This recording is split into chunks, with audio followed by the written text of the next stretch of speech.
El primer paso es, estamos alertas viendo cómo está evolucionando el proceso.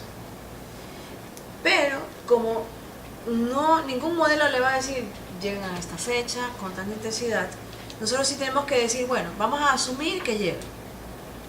Y vamos a asumir que llega en una intensidad moderada o en una intensidad fuerte. Y vamos a construir escenarios para las dos posibilidades, de que sea moderado o que sea fuerte. Entonces comenzamos a analizar cuáles fueron los impactos en el pasado con un niño fuerte como el 97-98 y un niño moderado como el 86-87. Y estos impactos no solamente son negativos, también hay impactos positivos. Y en función de esos escenarios que se construyen, los otros ministerios toman decisiones sobre su sector. Por ejemplo, hoy día tuvimos una reunión con MAGAP donde hemos hablado de los escenarios de inundación y deslizamiento. Entonces ellos ahora tendrán que poner a esas zonas de inundación y deslizamiento qué cultivos hay en esas zonas. Y entonces decir si estos cultivos, si empieza a llover en octubre y si es de soya, habrá que cosechar antes de que llueva. Si se va a inundar esta zona en febrero o marzo, entonces no siempre. Todos los municipios deben tener su mapa de riesgos para poder desarrollar bien la planificación del territorio y que no haya problemas. La información existe, nosotros hemos repartido a todo el país todos los mapas que nosotros hemos hecho de dos amenazas, que son las más recurrentes y las más importantes. Amenaza de deslizamientos y la amenaza de inundación. Pero nuevamente, quien tiene competencia de dragado son los consejos provinciales. Quien tiene competencia de limpieza de canales son los consejos provinciales. Quien tiene las competencias del uso del suelo en zonas rurales son los municipios. Y entonces, el tema es que si las autoridades locales no asumen su responsabilidad, por más que el Estado central tenga políticas claras sobre qué impactos puede haber y cómo ayudar a la población, igual va a haber un costo. Entonces, este trabajo es un trabajo de equipo, no es un trabajo que se puede hacer solo. Entonces, nosotros como Estado lo que hacemos es trabajar por supuesto, en los temas preventivos, y para eso tenemos programas para los gobiernos locales.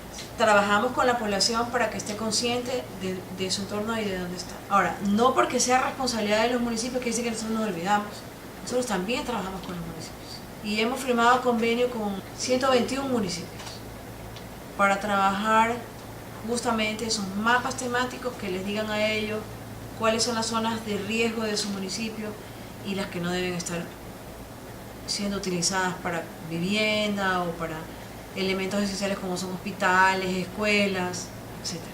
Entonces, no es tampoco que sabe que es su tarea y aquí dice que no. O sea, nosotros también hemos acompañado porque conocemos la falencia de los municipios. La mayor parte de los municipios del país tienen menos de 50.000 habitantes. Se crearon municipios por crearse. La Constitución dice hoy día que un municipio debe tener 50.000 habitantes, como mínimo. Nosotros trabajamos con los gobernadores agendas de reducción de riesgo. Los gobernadores, ustedes saben, representan al presidente en el territorio. Los gobernadores, de acuerdo con nuestro manual de gestión de riesgo, presiden el comité de gestión de riesgos en tiempos preventivos y analizan qué pasa en el territorio, qué zonas son vulnerables y cuál es el camino para disminuir esa vulnerabilidad. Entonces, hemos estado trabajando, usted puede ver, por diferentes caminos. Uno, el Estado central, pero en el territorio. Otro, el trabajo con los gobiernos autónomos descentralizados y otro, el trabajo con la policía. Existen suficientes herramientas para que cualquier autoridad tome una decisión mejor informada que hace 8 años. El tema ahí es que nosotros tenemos que tener un cambio estructural en la educación y eso se ha conseguido a través de una política de gestión de riesgo en educación. El Ministerio de Educación implementa esta política de varias maneras y una que es muy importante es que es obligación que todos los maestros tengan su capacitación en gestión de riesgos. Y lo que es importante es que esta capacitación es obligatoria, pero les toca sacrificar algo a los maestros, y es que no van a recibir pago de horas extras por esta capacitación, pero es una obligación, tanto los profesores del sector público como del sector privado. En los materiales del pensum escolar está imbuido, porque no es que haya un capítulo para gestión de riesgos. A lo largo de los desarrollos de los materiales, tienen que hablar de las diferentes amenazas y de las diferentes medidas de prevención, de tal manera que sea parte del diario vivir de los estudiantes y de los maestros el tema de ser preventivos, que se visibilice la importancia de conocer de gestión de riesgos, nosotros hacemos simulacros en diferentes partes del país en escuelas. Estos simulacros no tienen por objetivo que decir que hemos hecho simulacros con toda la población estudiantil, porque no nos alcanzaría la vida para hacerlo como secretaría. Sin embargo, el Ministerio de Educación sí.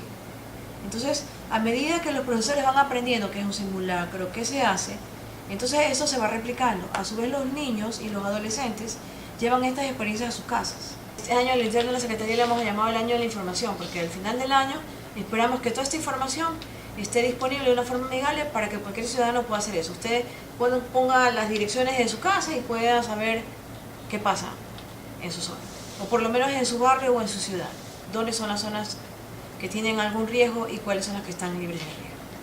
Sin embargo, si usted como ciudadano nos hace una carta y nos dice, mire, yo en tal lugar, me gustaría saber qué riesgo está, nosotros le contestamos y le mandamos el mapa.